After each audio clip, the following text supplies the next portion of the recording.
Hi, everybody. Welcome to Somewhere in Time Media Online. You know, the music business is really tough, the competition relentless.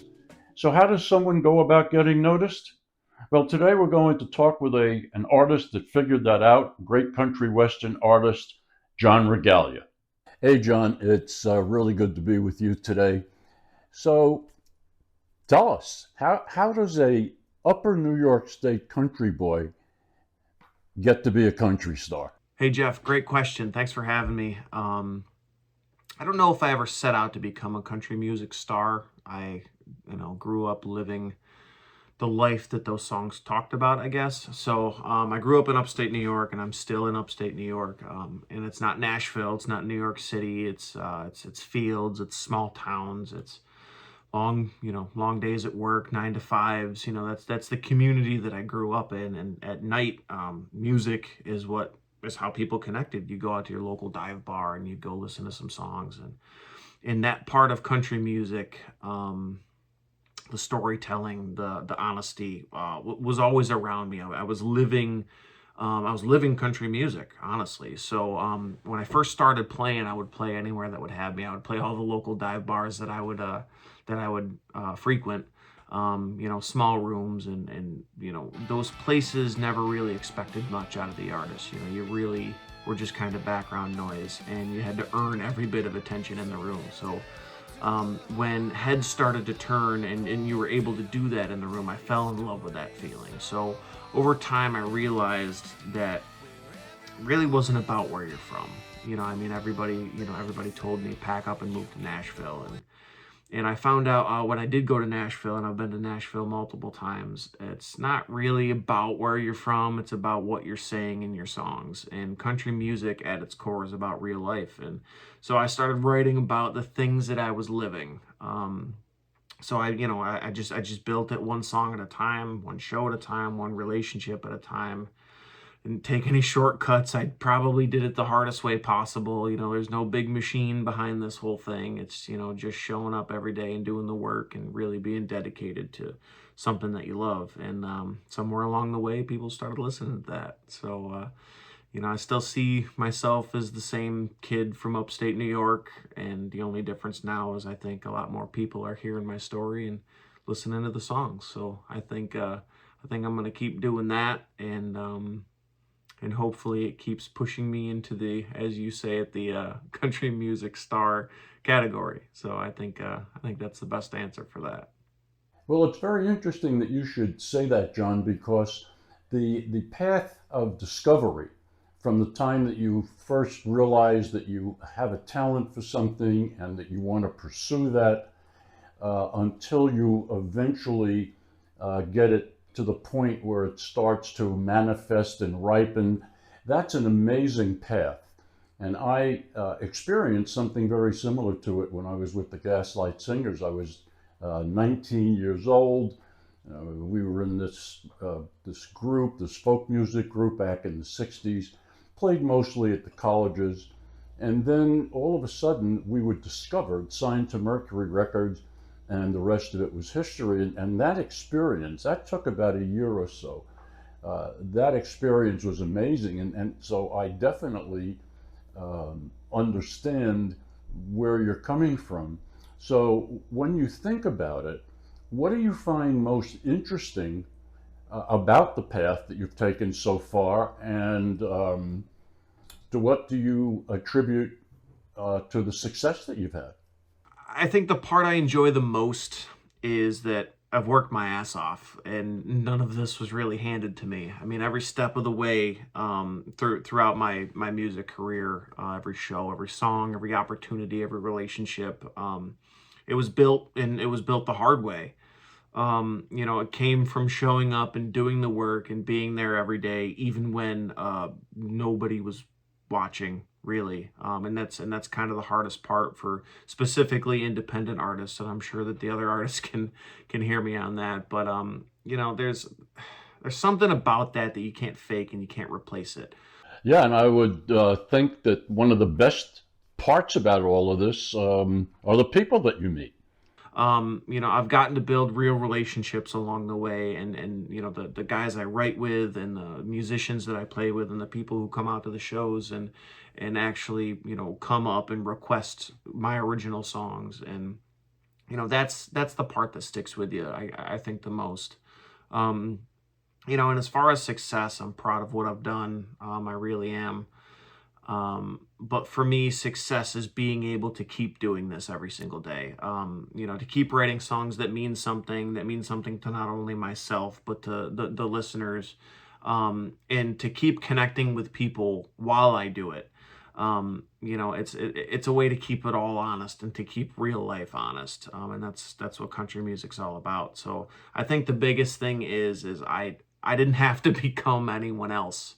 While I was doing this, I actually got to cultivate myself even more, and I got to stay who I am and actually build who I am. So I think the part that I enjoy the most, and is that I get to be me, and I get to show other people who I am, and live unapologetically in who I am.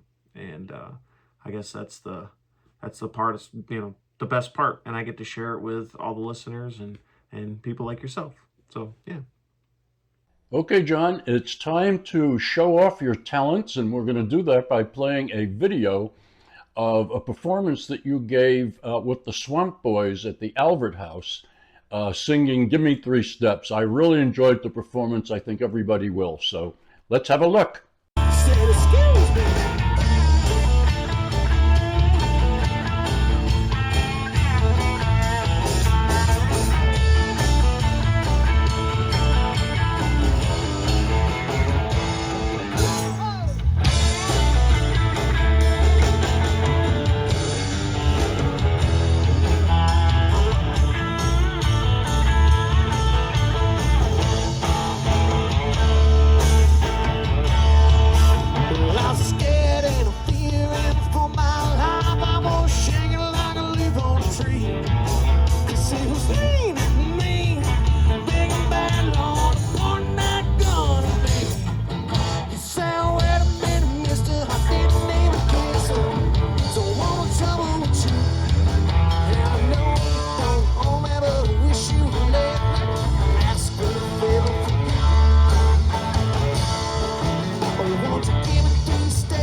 that's a great clip, John. I love your performances live on stage. You've got a really exciting way about you, and I'm sure everybody enjoyed it as much as I did. So let me ask you, with all of the elements that go into creating and sustaining a musical career, songwriting, arranging, recording, performing, promotion, and others, what are your favorites? Which ones are the most rewarding for you?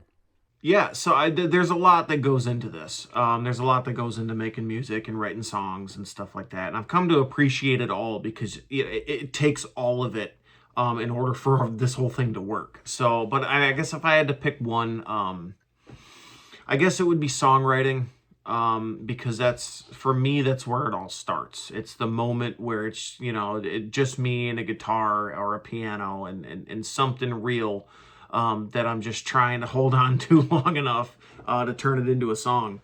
And some of the best songs that I've written didn't feel really like I was writing them. It's kind of like a stream of consciousness thing. It felt like I was just, catching the idea as it flew by.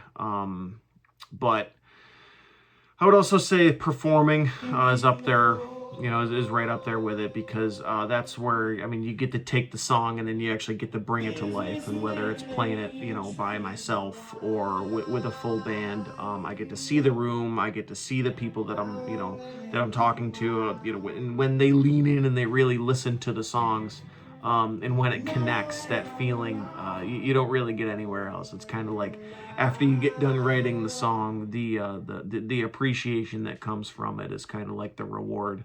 So but the recording side, the production, the promotion, when you're an independent artist, you're really doing all of those things. And as I take pride in all of it, because if you're only focusing on one sole thing, then other things will kind of go by the wayside. And if you're doing it independently at a high level, you gotta be doing all of it at 100%, at full speed, full throttle the whole time.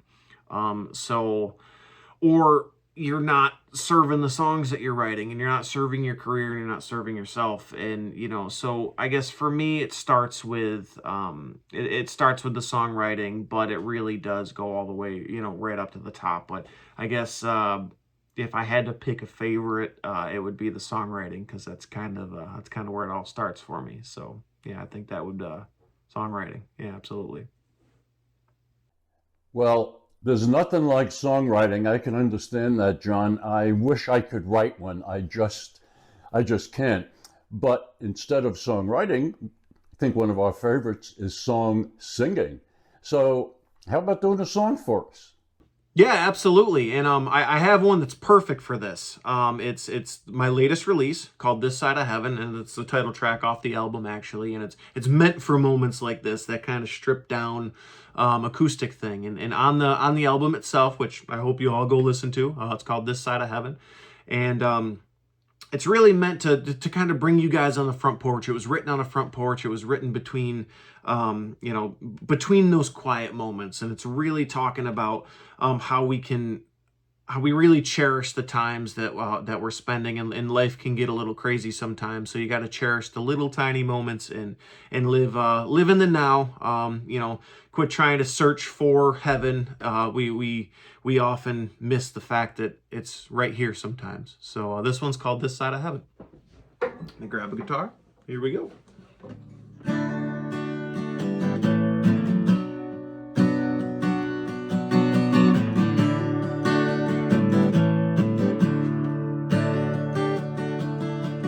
Dusty boots by the old back door,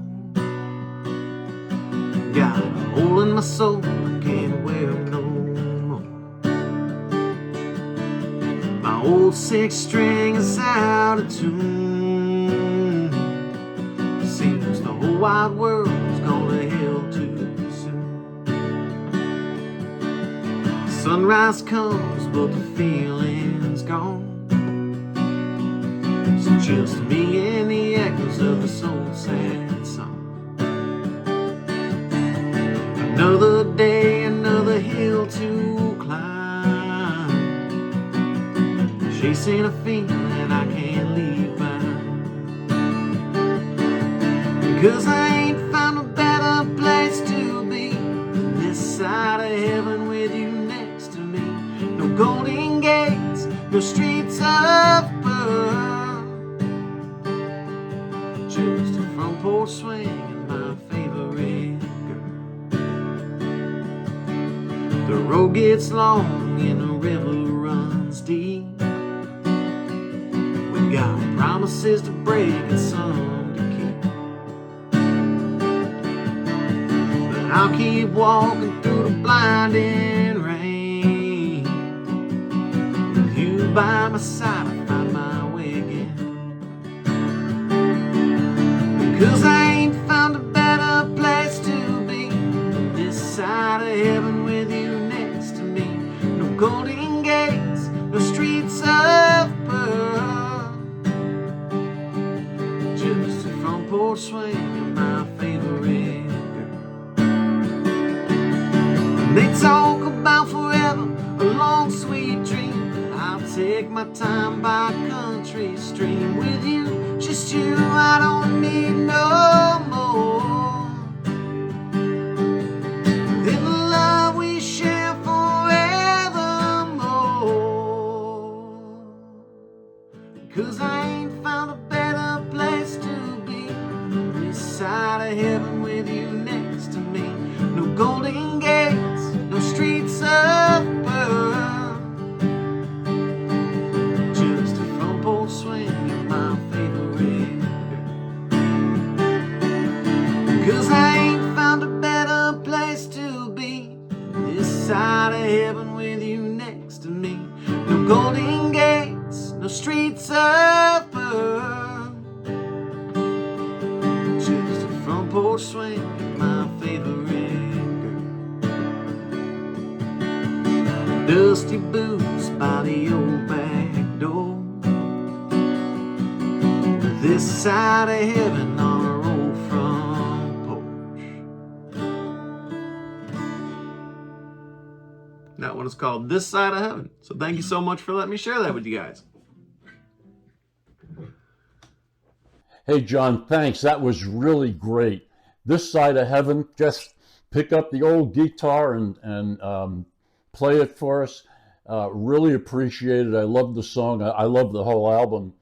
So kind of to wrap it up, let me ask you, what advice would you give to others who are starting out on the same path that you did and want to be able to achieve the success that you have? What say you? Ooh, that's a good one. I think the biggest thing that I would say is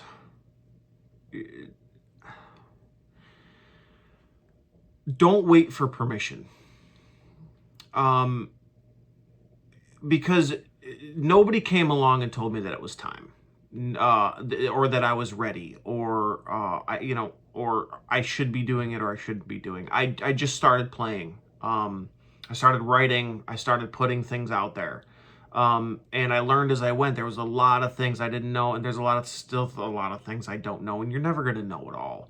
But I guess there's something that goes along with that too, and that would be get really honest with yourself as to why you're doing this. Because if you're trying to chase attention or numbers, this career will wear you out and wear you down very quickly. But if you're doing it because you love the craft, and you have something real to say, I think that'll carry you through the hard parts. And being an independent artist and following this path, there will be hard parts. Times where it feels like nobody's listening, or things aren't moving as fast as you want them to. But that's all part of it. That's all part of this journey. So for me, it's always about staying consistent. One song at a time, one show at a time, one step at a time. That's how you build things. Just start somewhere. And the last thing I guess I'll say about that is don't try to be someone else to get there. there's only one thing that's going to separate you from everyone else, and that's the truth, and your truth and how you bring it. That might take longer than a lot of other people, but it lasts a whole lot longer when you realize that it is true and it's your truth and it's coming from you. So I would say that the biggest thing and the biggest piece of advice is don't ask for permission. Stay true to yourself and never, ever give up on what you love, whether it be songwriting, production, or someone. Yeah, so don't ever give up. Well, Jon, it was really a lot of fun hanging out today and shooting the breeze, listening to your music, and especially your live performance. I really like that. So I hope that we can do this again, that you'll come back and join us. Keep us up to date on what's happening with your career. And also, why don't you tell everybody where they can get your music? Yeah, absolutely. Thank you guys so much for having me, and hello to everybody out there. You can find my music on all the digital streaming platforms: Spotify, Apple Music, Amazon Music, all that stuff. And also, I encourage everybody to go to my website. I have built a giant website that has everything Jon Rogalia, all of my music, all of my shows, tour dates. I have a blog on there. It's a one-stop shop for everything that I do. I was kind of forced into doing it. So that's www.jonrogalia.com, JONROGALIA.com. And you guys can find everything there. And like I said, thank you guys so much for having me. And hope we can do something again soon. Everybody go stream and buy This Side of Heaven. Vinyl and CDs are out, available now. And you can pick those up on my website. So easiest way to find me, like I tell everybody, is just Google my name. A whole bunch of stuff will pop up. So yeah, I just want to thank you guys once again for having me. Well, you're very welcome, Jon. I really enjoyed the time that we spent together, everything about it. You're just not only a really great talent, but a great guy as well. We've known each other for a few years, and I'm really glad that we were able to spend this time learning more about you. So I look forward to doing it with you again in the future. Keep up on what's new and happening in your life, and we'll see you soon. Take care. Bye-bye. Well, that's our show for today, folks. Thank you so much for joining us, our very first podcast, and we look forward to many, many more. Had a great time with Jon Rogalia today, and in the coming weeks and months, you will see many more episodes with great indie artists and great stories about the music industry in general. So this is Jeff Hyman, thanking you again for SWIT Media Online, and we'll see you soon.